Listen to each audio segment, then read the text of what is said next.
Bonjour, bienvenue pour une mini vidéo aujourd'hui en matière d'urbanisme du cabinet Landau Associés. Que se passe-t-il quand un juge d'appel censure un jugement qui lui-même avait prévu une mesure de régularisation?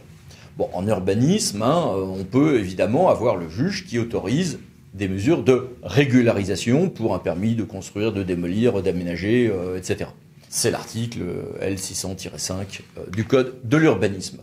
Mais imaginez qu'on ait ceci qui est fait en première instance, avec une régularisation, à l'invitation du juge donc, et que la cour administrative d'appel dise « Ah mais non, moi je vais faire une annulation éventuellement de ce jugement ».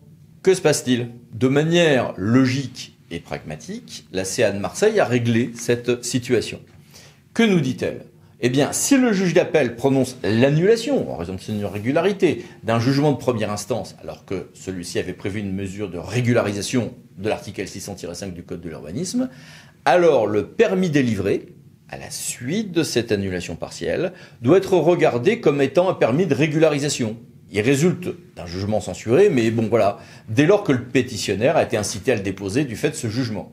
Du coup, l'office du juge d'appel est précisé par la CA de Marseille, avec un mode d'emploi suffisamment logique pour que, à mon avis, il puisse être ensuite repris comme tel par le Conseil d'État. Le juge d'appel, du coup, va, examiner la légalité du permis initial, indépendamment de la mesure de régularisation, puis, dans un second temps, se prononcer, le cas échéant, sur la légalité de cette mesure de régularisation.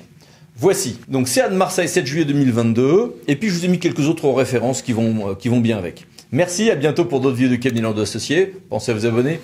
Au revoir.